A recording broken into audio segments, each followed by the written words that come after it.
إن الحمد لله نحمده ونستعينه ونستغفره ونعوذ بالله من شرور أنفسنا ومن سيئات أعمالنا من يهده الله فلا مضل له ومن يضلل فلا هادي له ونشهد أن لا إله إلا الله وحده لا شريك له ونشهد أن سيدنا وحبيبنا ومولانا محمدا عبده ورسوله الذي أرسله بالحق بشيرا ونذيرا وداعيا إلى الله بإذنه وسراجا منيرا فقد قال الله تعالى في كلامه المجيد وفرقانه الحميد أعوذ بالله من الشيطان الرجيم بسم الله الرحمن الرحيم قل يا أيها الناس إني رسول الله إليكم جميعا الذي له ملك السماوات والأرض لا إله إلا هو إليه يحيي ويميت فآمنوا بالله ورسوله النبي الذي يؤمن بالله وكلماته واتبعوه لعلكم تهتدون من أحب سنتي فقد أحبني ومن أحبني كان معي في الجنة أو كما قال عليه الصلاة والسلام وقال تعالى في شأن حبيبه محضر وعابر إن الله ملائكته يصلون على النبي يا أيها الذين آمنوا صلوا عليه وسلموا تسليما اللهم صل على سيدنا مولانا محمد وعلى آل سيدنا مولانا محمد الحمد لله বাংলাদেশ জামায়াত ইসলামী 10 নম্বর customer union শাখার 5 নম্বর word কর্তৃক আয়োজিত আজকের এই সিরাতুল নবী মাহফিলের আমার সম্মানিত ভাই আব্দুল সৌদ বিধান 10 নম্বর কাস্টমার ইউনিয়ন শাখার সম্মানিত আমির 10 নম্বর কাস্টমার ইউনিয়নের সম্মানিত সেক্রেটারি ভাই মোহাম্মদ আলমগীর হোসেন উপস্থিত আমার প্রাণপ্রিয় একান্ত 10 নম্বর কাস্টমার ইউনিয়ন শাখার কর্মপরিষদ সদস্য ভাই মোহাম্মদ মুছির আহমেদ আমার সামনে উপস্থিত আমার প্রাণপ্রিয় দিনী ভাই বন্ধুগণ সকলের প্রতি আমি আমার অন্তরস্থল সালাম জানাচ্ছি আসসালামু আলাইকুম ওয়া রাহমাতুল্লাহ। সম্মানিত হাজিরিন, আমরা যে আল্লাহ পাক আমরা যে এখানে আজকে শাস্তির নিঃশ্বাস নিয়ে এখানে বসতে পেরেছি 5ই আগস্টের দুপুরবেলা পর্যন্ত আমরা কেউ কখনো কল্পনা করতে পারি নাই যে আল্লাহ পাক আমাদেরকে এমন একটা সুন্দর চূড়ান্ত একটা বিজয় দান করবেন। কথা বলে যে জালিম স্বৈরাচারী যে খুন সন্ত্রাসী ফ্যাসিবাদী ফ্যাসিস্ট দেশ ও জাতির কাছে জঘন্যতম হায়না মানুষ খেত সন্ত্রাসীর হাত থেকে আল্লাহ পাক আমাদেরকে চূড়ান্ত একটা বিজয় দান করেছেন। এই জন্য সেই মহান আল্লাহ পাকের দরবারে আমরা শুকরগুজার করি। সবাই আলহামদুলিল্লাহ আলহামদুলিল্লাহ। বিশ্বনবীর শাহে মদিনা ইসলাম পাঠ করেন যে নবী ঘুরে ধরা সমাজটাকে আলোচনার আলোচিত করেন আলোচিত সমাজ গঠন করে জাতির জন্য একটা আদর্শ রেখে গেছেন। ওই নবী পাকের উপরে আমরা দুরূদ ও সালাম পাঠ করি। সবাই বলি সাল্লাল্লাহু আলাইহি ওয়াসাল্লাম। সম্মানিত হাজিরিন, যদিও সময় কম, আমি আপনাদের সামনে সূরা আর আরাফের 158 নম্বর আয়াত তেলাওয়াত করেছি। এখান থেকে কিছু কথা বলবো। ওয়া তাওফিকি ইল্লা বিল্লাহ আলাইহি তাওয়াক্কালতু ওয়া হুয়া ইলাইহি উনীব সুবহানাকা লা ইলমা লানা ইল্লা মা 'আল্লামতানা ইন্নাকা আনতাল আলিমুল হাকিম। আল্লাহ পাক যেন আমাদেরকে এরকম কথা শোনার তৌফিক দান করেন, যে কথা শ্রবণ করলে আমরা দুনিয়াতে শান্তি এবং আখিরাতে কামিয়াবি হতে পারি। কথা বলেন ঠিক না? সম্মানিত হাজিরিন, আল্লাহ রাব্বুল আলামিন অত্যন্ত মেহেরবান, অতিশয় মেহেরবান, অত্যন্ত দয়া করে আমাদেরকে ঈমানের দৌলত নসিব করেছেন। এই জন্য মৃত্যুর আগ পর্যন্ত যেন আমরা সেই মহান আল্লাহ পাকের দরবারে রহমত কামনা করি। আমি আপনাদের সামনে অত্যন্ত গুরুত্বপূর্ণ তথ্যবহ কিছু কথা বলতে চাই। আজকে আলোচনা পর্যালোচনা অতিক্রম হয়ে যাওয়ার কারণে আমাদের মাঝ থেকে কোরআন হাদিসের মৌলিক বিষয়গুলো আজকে হারিয়ে গেছে। কথা বলেন ঠিক না? দেখে আজকে 16 বছর আমাদের সামনে এভাবে খোলামেলা কথা বলতে আমরা পারি না, আমাদেরকে দেওয়া হয় না। কথা বলেন ঠিক না? দেখে সম্মানিত হাজিরিন, এই জন্য আমি আপনাদের সকলকে, ওলামায়ে কেরাম, তলাবায়ে ইলম সকলকে উদ্বুদ্ধ করতে চাই দ্বীনের ব্যাপারে, দ্বীন সম্পর্কে কিছু জানার জন্য, লেখাপড়া করার জন্য। কারণ 1924 সালে পৃথিবীর মানচিত্র থেকে খেলাফত ব্যবস্থার সামনে বিলুপ্ত হয়ে গেছে। যেই বিলুপ্তের কারণে গোটা বিশাল এই ধামমন্ডল এমন কোন জমিন নেই যেখানে কোরআনের শাসন প্রতিষ্ঠিত আছে। কথা বলেন ঠিক না? দেখে যেখানে আল্লাহর দিন প্রতিষ্ঠিত আছে, বরং গোটা দুনিয়ার সমস্ত জমি আজকে সেই তাগুতের জুলুম তন্ত্রের অধীনে চলেছে। কথা বলেন ঠিক না? দেখে সম্মানিত হাজিরিন, আজকে মুসলিম উম্মাহ সেই তাগুতি শাসনের ছাগলে তাদের ঈমানের সঠিক চেতনাটুকু হারিয়ে ফেলেছে। আজকে কোনটা ধর্মীয় চেতনা, কোনটা জাগতিক চেতনা, এইগুলো আজকে আলাদা করা খুব আমাদের জন্য কষ্ট হয়ে গেছে। এই জন্য আমি আপনাদেরকে উদারত আহ্বান করে জানাতে চাই, অচিরেই পৃথিবীতে একটা বিশাল পরিবর্তন আসছে। যে পরিবর্তনের কারণে হাজার হাজার মানুষ বেঈমান হয়ে জাহান্নামের দিকে ধাবিত হবে। আর অল্প সংখ্যক মানুষ, একদম অল্প সংখ্যক মানুষের আল্লাহ পাকের ঘোষণাকে বুকে নিয়ে তারা জান্নাতবাসী হতে পারবে। এই জন্য আমি আপনাদেরকে একটু কষ্ট দিতেছি। আল্লাহ পাক কোরআনের মধ্যে বলেছেন, ইন্না লাকা ফিন নাহারি সাবহান তাবিলা, ও নবী, আপনাকে দিনের বেলা একটা লম্বা সাঁতার কাটতে হবে। লম্বা সাঁতার কাটার অর্থ হলো সাগর পাড়ি দেওয়া। যেমন কষ্টসাধ্য কাজ, দিনের দাওয়াতি কাজ, দিনের দায়ী হিসেবে দায়িত্ব কাজ করাটাও একটা কষ্টসাধ্য কাজ। কথা বলেন ঠিক আছে? সম্মানিত হাজিরিন, এই জন্য আলোচনা করতে কিন্তু অনেক সময় দরকার। আমরা যদি কোরআন থেকে তাফসীর করতে যাই, তাহলে কিছু কিছু মানুষের চুলকানি ধরে, অ্যান্টিবায়োটিকের মতো ধরে। কারণ যদি কিচ্ছা কাহিনী বলা হয়, ঘন্টার পরে ঘন্টা যদি কিচ্ছা কাহিনী বলা হয়, তাহলে মজা লাগে, কানের দাম হয়, কিন্তু এই জাতির কোনো উপকার হবে না। কোরআনের একটা আয়াত এই জাতির উপকারের জন্য, কল্যাণের জন্য যথেষ্ট। কথা বলেন ঠিক না? কারণ আল্লাহ রাসূল সাল্লাল্লাহু আলাইহি ওয়াসাল্লাম বলেছেন, মান জা বিহুদায়া, কেউ যদি কোরআন থেকে মানুষকে আহ্বান করে, দিনের দাওয়াত দেয় কোরআন দিয়ে, তাহলে আল্লাহ পাক তাদেরকে হিদায়াত দান করেন। আল্লাহ তাআলা রাসূল সাল্লাল্লাহু আলাইহি ওয়াসাল্লামকে বলেছেন সূরা মায়দার 67 নম্বর আয়াতে, ইয়া আইয়ুহার রাসূল বাল্লিগ মা উনজিলা ইলাইকা মির রাব্বিক ওয়া ইন লাম তাফআল ফামা বাল্লাগতা রিসালাত। রাসূল, হে রাসূল, তোমার রবের পক্ষ থেকে যেটা নাযিল হলো ওইটা তুমি তাবলীগ করতে থাকো। আল্লাহ পাকের পক্ষ থেকে কোনটা নাযিল হলো, কোনটা নাযিল হয়েছে? আর কোরআনুল কারীম। আল্লাহ পাক বলছে, ও নবী, তোমার রবের পক্ষ থেকে যেটা নাযিল হলো ওইটা তাবলীগ করতে থাকো। ওয়া ইল্লাম তাফআল ফামা বাল্লাগতা রিসালাত, যদি তুমি তা না করো তাহলে তুমি রাসূল না, রিসালাতের দায়িত্ব পালন করলে না।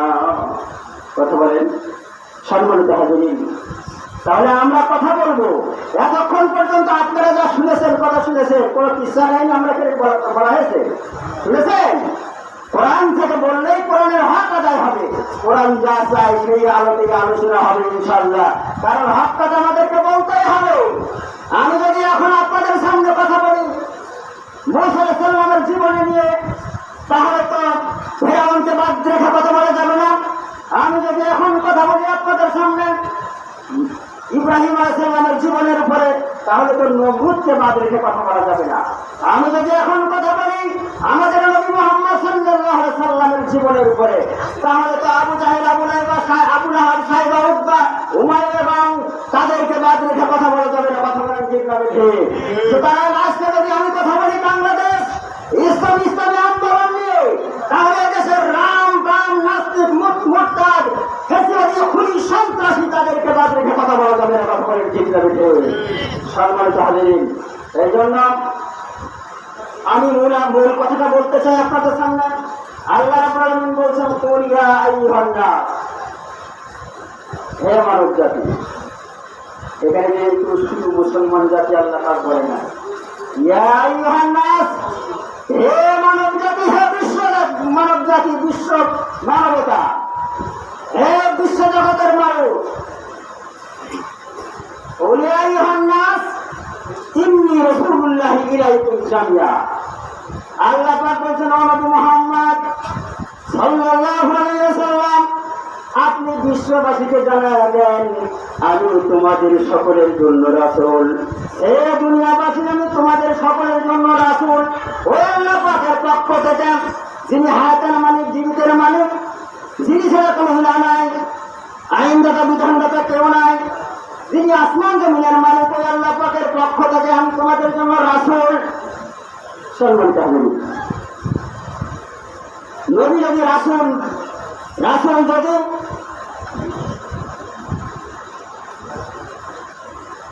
আলহামদুলিল্লাহ আজান হবে, আজানের পরে আলহামদুলিল্লাহ তুষার জামাতের আজান শুনলাম। আমি যে কথাটা বলতেছিলাম, আল্লাহ পাক সূরা আরাফ 458 নম্বর আয়াত, এখান থেকে তেলাওয়াত করেছেন। আল্লাহ পাক বলছেন, কুল ইয়া আইয়ুহান নাস ইন্নী রাসূলুল্লাহি ইলাইকুম জামিয়া। হে নবী, আপনি বলে দেন, হে বিশ্ববাসী, হে জগৎবাসী, আমি তোমাদের জন্য রাসূল, আল্লাহ পাকের পক্ষ থেকে, যিনি আসমান জমিনের মালিক, যিনি হায়াতের মালিক, জীবিতের মালিক, ওই আল্লাহ পাকের পক্ষ থেকে আমি তোমাদের সকলের জন্য রাসূল। সম্মানিত বন্ধুগণ, তাহলে বুঝুন, নবী যদি সমস্ত মানব জাতির জন্য যদি রাসূল হয়ে থাকে, তাহলে কোরআনটা কি শুধু মুসলমানদের জন্য? কোরআন কথা বলে, কোরআন কি শুধু মুসলমানদের? দলিলটা কোথায়? আল্লাহ পাক বলে, হাযা বায়ানুল লিন্নাস। এ কোরআন হলো ওই কোরআন যা বায়ানুল লিন্নাস, যা গোটা দুনিয়ার সমস্ত মানব জাতির জন্য উপদেশ নামা সংবিধান। কিন্তু সমান কেবলমাত্র শুধুমাত্র মুত্তাকিনদের জন্য হেদায়েত নামা সংবিধান। সম্মানিত হাজিরিন, গোটা দুনিয়ার সব মানব জাতির জন্য যদি উপদেশ নামা সংবিধান হয়, তাহলে এই সংবিধানটা যারা রাষ্ট্রীয়ভাবে, সরকারিভাবে যারা সংবিধান হিসাবে যারা গণ্য করে না, ওরা হলো ফিরআউনি সরকার, ওরা হলো নমরুদি সরকার, ওরা হলো আবু জাহিল সরকার। কথা বলেন ঠিক না ঠিক? এই ফিরআউন কি করেছিল? ফিরআউনের জীবন নিয়ে যদি কথা বলি, এই ফিরআউন কি করেছিল? ফিরআউন ছিল এই পৃথিবীর মধ্যে সব থেকে একটা বড় সন্ত্রাসী, ফাতনা ফাসাদ সৃষ্টিকারী। নিজের ক্ষমতাটাকে টিকিয়ে রাখার জন্য বনী ইসরাইলের লক্ষ লক্ষ সেই শিশুকে সে হত্যা করেছিল। কারণ জনকরা বলেছিল, ওই বনী ইসরাইলে একটা শিশু জন্মগ্রহণ করবে, ওই সন্তান তোমার, ওই শিশু তোমার রাজত্ব কেড়ে নেবে, তোমার রাজত্ব, তোমার ক্ষমতা থাকবে না, তোমার ক্ষমতা হাতছাড়া হয়ে যাবে। ফিরআউন কয়, আমার ক্ষমতা চলে যাবে, প্রয়োজনে লক্ষ লক্ষ শিশুকে হত্যা করবো, কিন্তু ক্ষমতা ছাড়া যাবে না। সম্মানিত হাজিরিন, যাই ক্ষমতাটাকে টিকিয়ে এর সাথে কোনো না কোনো ভাবে ফেরাউনের সাথে কানেকশন আছে, কথা বলেন ঠিক না বেঠে? এই ঘটনাটা আজকে আমরা 16 বছর দেখেছি। ক্ষমতাটাকে নিজের ক্ষমতাটাকে টিকিয়ে রাখার জন্য এদেশের ছাত্র জনতা আইনাধার তৈরি করে নির্বিচারে তাদেরকে হত্যা করা হয়েছে। সম্মানিত হাজিরিন, সুতরাং যারাই ক্ষমতাটাকে টিকিয়ে রাখার জন্য মানুষ খুন করে, এরাই হল ফেরাউনের উত্তরসূরি। সম্মানিত হাজিরিন, এই ফেরাউনের ঘরে আল্লাহ পাক বলছেন, আমি ফেরাউনের ঘরে কাকে পাঠিয়ে দিলাম? ফেরাউনের ঘরে আমি আল্লাহ পাক কাকে পাঠালাম? একটা নেককার দিনদার স্ত্রীকে পাঠিয়ে দিলাম। فضرب الله مثلا للذين آمنوا امرأة فرعون إذ قالت رب ابن لي عندك بيتا في الجنة ونجني من فرعون وعمله ونجني من القوم الظالمين। আল্লাহ পাক বলেন, ফেরাউনের স্ত্রীর দৃষ্টান্ত দিয়ে আল্লাহ পাক বলছেন, ও মুমিন নারীরা তোমরা শোনো, ফেরাউনের স্ত্রীর দৃষ্টান্ত গোটা দুনিয়ার সব মানব জাতিকে আল্লাহ পাক জানিয়ে দিচ্ছেন, দুনিয়ার মানুষ তোমরা শোনো। সেই ফেরাউন নিজেও রাজধানী করেছিল, ওই ফেরাউনের ঘরে আমি আল্লাহ পাক একটা নেককার দিনদার স্ত্রী পাঠিয়ে দিলাম। যে মুসা পয়গম্বরের জন্য লক্ষ লক্ষ শিশুকে হত্যা করা হলো, সেই মুসাকে আল্লাহ পাক ফেরাউনের ঘরে পাঠিয়ে দিলেন। এখন আসিয়া কোলে নিয়ে পায় ওকালাতিল ইমরাতু ফিরআউনা কুররাতু আইনিন লি ওয়ালাদ লা তাকতুলহু আসা আন ইয়ানফা'না আও নাত্তাখিযাহু ওয়ালাদা। আল্লাহু আকবার বলি।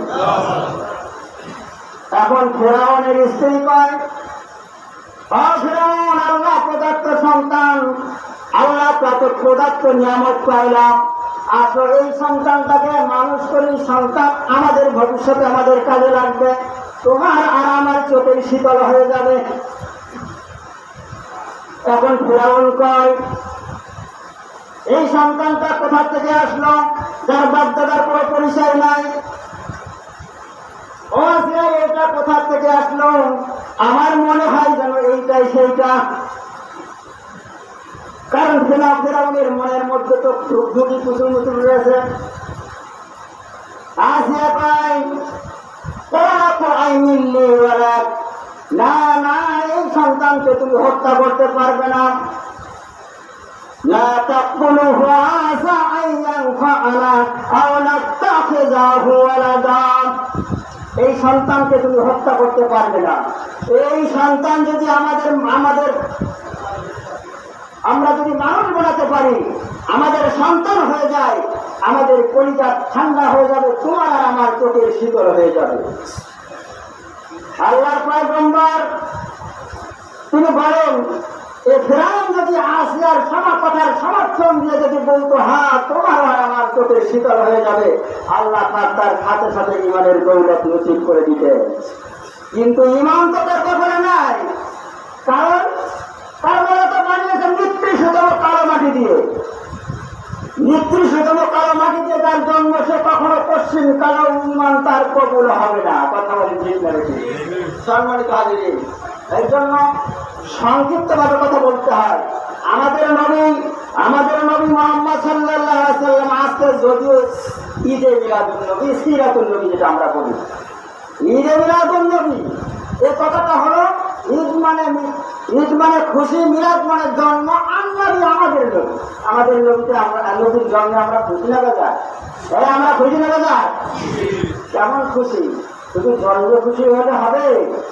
মিশনে খুশি হতে হবে। আল্লাহ রাসূল সাল্লাল্লাহু আলাইহি সাল্লামের জীবন বৃত্তান্ত সিরাতুন নবী।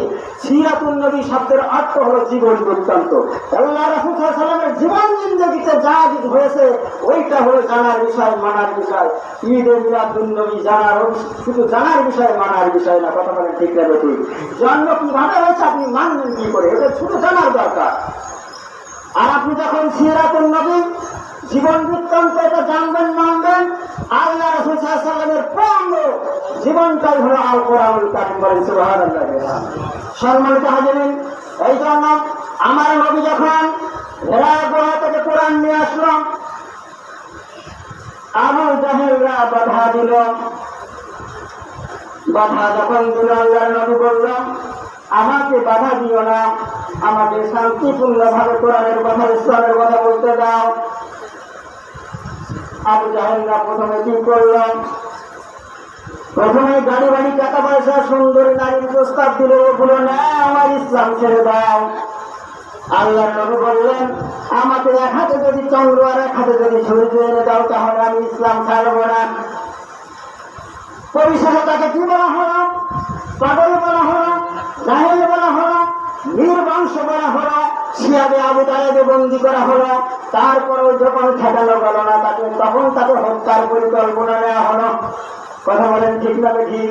সুতরাং যুগে যুগে যারা মানুষ হত্যা করেছে, যুগে যুগে যারা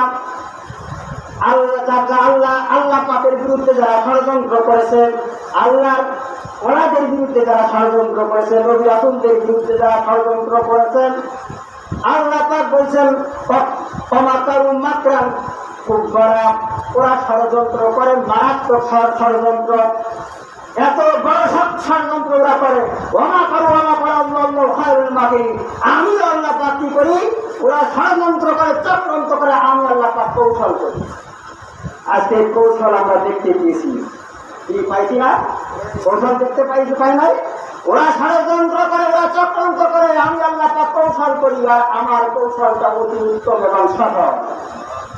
আল্লাহ বলেন,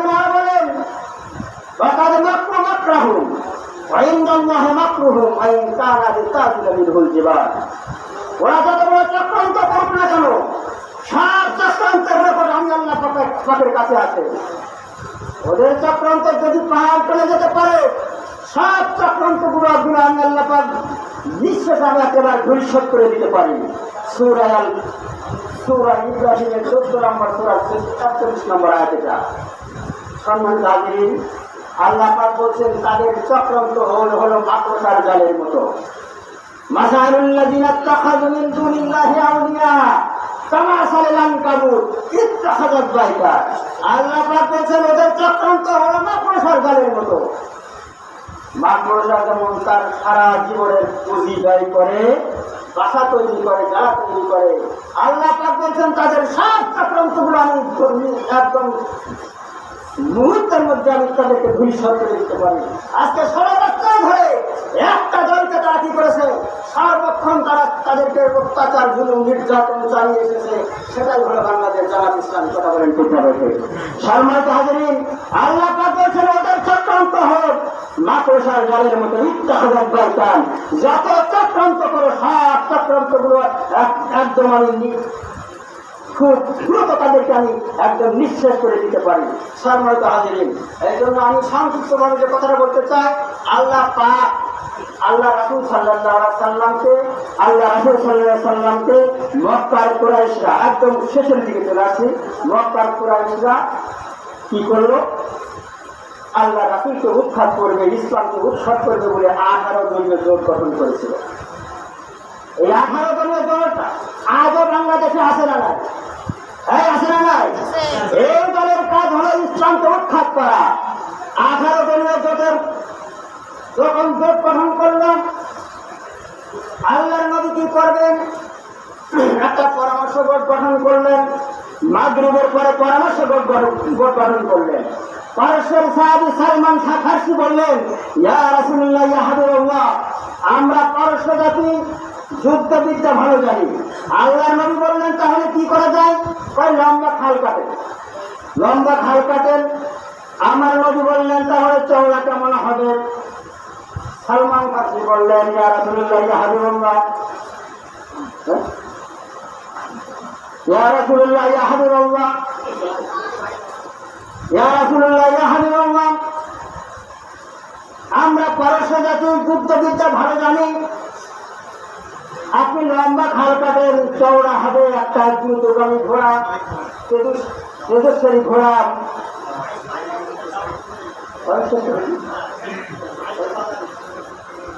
ভিতরেটা দেন। নামাজ পড়বেন? আলহামদুলিল্লাহ, সবাই সভাবে আলোচনা করার জন্য আল্লাহ পাক আমাদেরকে এখন পর্যন্ত আলোচনা করেছি।